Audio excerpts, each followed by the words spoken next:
We have the host of Way Too Early, White House bureau chief at Politico, Jonathan Lemire, and MSNBC contributor Mike Barnicle is with us. And we begin this morning with the latest developments surrounding the apparent assassination attempt against Donald Trump. According to the federal criminal complaint, the suspect, 58-year-old Ryan Ruth, was in the area of Trump's West Palm Beach golf course for about 12 hours before the Secret Service spotted him on Sunday, and they opened fire on him. Authorities say Ruth did not fire a shot, nor did he have a clear line of sight to shoot Trump. And not at all. There was misinformation as soon as this news broke, and it became clear pretty quickly that there was this misinformation. Right. That reports that Trump had been shot at, reports that Secret Service knew the direction from which the shots came from. Well, yeah, they did, because they were the only people who fired weapons. Right. So according to investigators, he had a loaded SKS semi-automatic rifle with a scope, as well as 2 bags of food. And when Ruth fled the scene, he left behind his phone. Authorities say cell data shows he may have been hiding in the bushes from about 2 in the morning until 1:30 p.m. when he was found. The Martin County Sheriff's Office released this video yesterday of Ruth's arrest. He was taken into custody without incident. Ruth was found driving on the highway nearly 50 miles away from the golf course after police say a witness took a picture of the car he was in. Willie. So that suspect now is charged with 2 federal counts. They include possession of a firearm by a convicted felon and possession of a firearm with an obliterated serial number. The charges carry a sentence of up to 20 years. Ruth is due back in court for a bond hearing next Monday.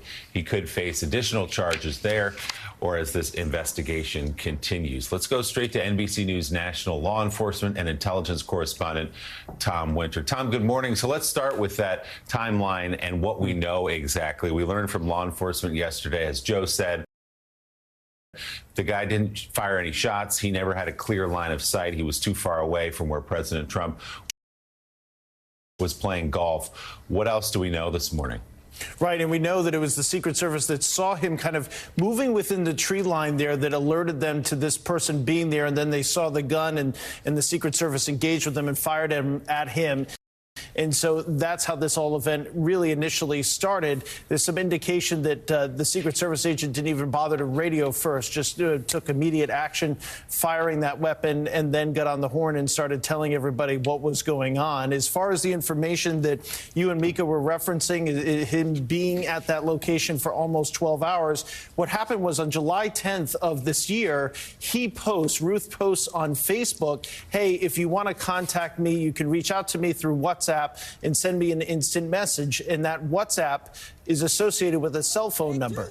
They found that, federal investigators found that on his Facebook page. They contacted T-Mobile, which is his service provider, and said, we need everything about this number right now. And there's a system in place for all the major providers that the FBI can reach out in instances of an emergency or a national security case and say, we need everything right now. We're going to send you all the paperwork. There's a valid warrant behind it, but we need you to drop everything and give us that information. They were able to get that. The FBI CAS team, which is set up to find where cell phones are and to get all the information possible about where somebody might have been. And they determined that he was there in that general vicinity of where he ultimately was fired upon by Secret Service and seen with that weapon at approximately 1:59 a.m. And then, as you'll remember from yesterday, the shooting happened at approximately 1:30 p.m. So he had been there for a significant period of time. A couple of questions we have is how long was his vehicle there? Because you'll remember from the initial reports and then followed up at the press conference, he jumps in his car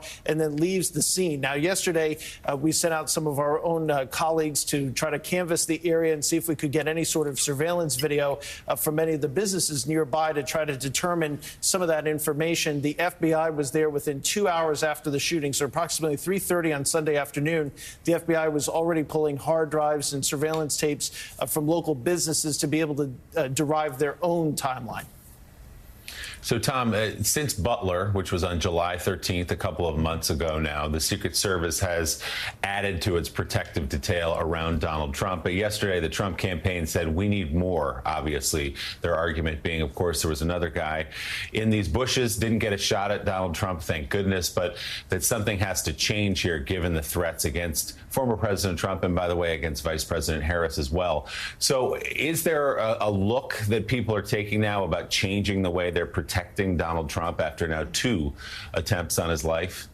So there's 2 conversations that are going on right now, Willie. You've got one, the acting director of the Secret Service saying we need a paradigm shift. We can't be so reactive. We have to be out there as more of a protective front. So they're acknowledging that as far as the long-term mission of the Secret Service. As far as the immediate need and what you're referencing, what the Trump campaign says they're asking for here is basically to have almost a presidential detail light. And we chatted about this a little bit yesterday. So he's not, Donald Trump wouldn't get a communications package. He's not the commander-in-chief. He doesn't need the secure comms needed that's associated with that ultimate responsibility, including the nuclear responsibility. But is there a way to get it a little bit closer where you're locking down more areas, where you're in the instance of this golf course, and it's just his hobby. It's not a political statement, but it's very likely, obviously, that Donald Trump will want to golf at his own golf course on the weekends when he's not campaigning. So do you lock down that whole area now? Of course, you can do all those things, but the drain on personnel and resources and how much you're relying on local law enforcement is a huge concern. And we're not talking about, well, we've only got 10 days left to Election Day, or we've only got a handful of days left. We're talking about 49 days to Election Day. And if you're going to have that as he crisscrosses the country, well, that's going to be a significant drain in places that have a sheriff's department the size of Palm Beach County, in places like New York City, as you go to smaller communities. Yeah, and you know, this has obviously been an ongoing concern of the Secret Service golf courses. Since Donald Trump came into public office, I would drive past golf courses where I knew he played, including this one. Yeah. And the question I had is, why is the Secret Service even letting him go out on golf courses? Because again, a lot of golf courses are tucked away. These Trump courses are on busy roads. This one especially is on a very busy road. And Carol Leonnig did reporting, as did our own Jonathan Lemire, that the Secret Service showed a new President Donald Trump photos of how you could shoot long-range pictures of him while he golfed at his Virginia club, and warned that an assassin could kill him the same way. But Trump insisted the clubs were safe and he was going to keep playing golf, despite the fact that his habit, quote, at the semi-public courses put his life at risk for many years. Anyone who has had any experience with the Secret Service know that it is, in a way, I would say teamwork, where the Secret Service can do what they can do. They also have to warn you as to when their job is harder or their job is made impossible. And then, you know, if the former president or anybody chooses to take that risk, you know, they can't stop him from what he wants to do, but their ability to protect him goes down in a massive, sprawling golf course surrounded by public roads. So, and that's the important thing. And, you know, Jonathan Lemire, you've reported on this.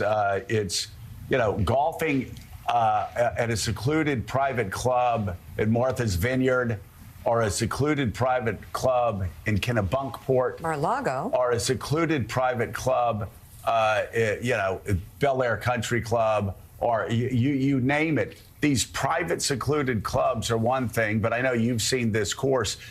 It's along busy thoroughfares. And so obviously it's caused some real concerns for years, going back to when Donald Trump first started running for president. What have you learned in your reporting?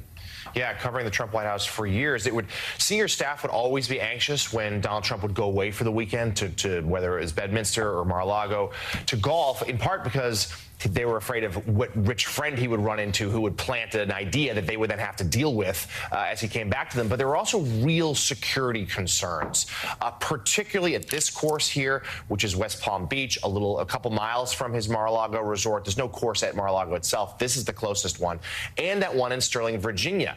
And I remember talking to a senior Trump aide during his administration who showed me what was a pretty unflattering photograph that a photographer had gotten perched upside a hill outside of the course perimeter, outside of the security bubble, but a photographer had simply set up a spot and took a picture as Trump was playing. And the senior aide said, well, the president's reaction to this, the then president, was that he was unhappy that it made him look bad, his swing looked bad. But he was like, the real concern here is Secret Service has told us that if a photographer can stand there and take that shot, what's stopping a would-be assassin, not with a camera, but with a gun, taking a very different kind of shot?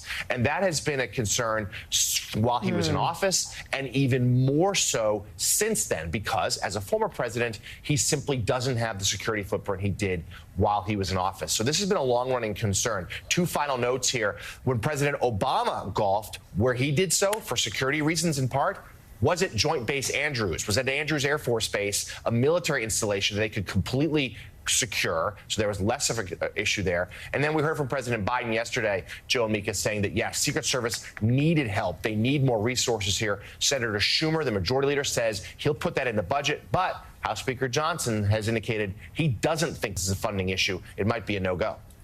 Tom, there's one element that's hanging over this thing, and it's the threat level posed to public people in this country, the threat level posed to the nation itself in terms of intelligence.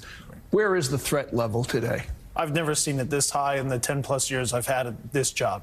That is, as it pertains to terrorism, the threat from ISIS-K, the threat from foreign terrorist organizations. We have a real threat of foreign-directed terrorist attacks. We have the now constant threat of, it's being kind of mocked now because the phrase is being so used, but the lone wolf threat. Somebody who buries themselves in the internet and finds the conspiracy. And it's like a jukebox. They're kind of just selecting whatever song appeals to them. And so whether it's white supremacy, whether it's ISIS, whether it's all sorts of ideology, whenever anybody does these type of events anymore, when they get to the heart of why they did it, it's never just one thing. And so we're not talking about Mohammed Atta and Al-Qaeda and going back 23 years ago. We're talking about people that just find something online that gives them the juice to go out and, I want to do something. I want to go after somebody. So you have that constant threat, which is an incredible threat when you think about it. I mean, what radar was this person on before they were in the bushes outside of Trump's golf course yesterday? And then you've got the more organized threat domestically. You've got Iran, who obviously has an interest in killing former Trump administration officials, if not the former president himself. By the way, that threat will continue if Donald Trump loses in November. So that's something that, again, the Secret Service is going to have to deal with. He's a former president. He will get protection. So I've just never seen it this way. And why I'm saying that is based upon people that I've known for a very long time that are in the intelligence, the terrorism community, that are talking to people overseas all the time. And frankly, it's the cases. I mean, you can believe me or not that the people that I'm talking to know what they're talking about, but just look at the cases that we've seen the last couple of weeks. We had somebody arrested in Canada who was indicted on his way to America, wanted to kill Jews just before October 7th, obviously the anniversary of Hamas's attack on Israel. You've had a person who who has definitive ties to Tehran, wanted to try to find somebody here, a hitman, to go after former Trump officials. And so you're seeing these arrests, you're seeing these cases. It's not just little things that we hear in the ether. So I think it is an incredibly difficult time. And as the acting Secret Service director mentioned yesterday, this paradigm shift, I think we're in a whole new world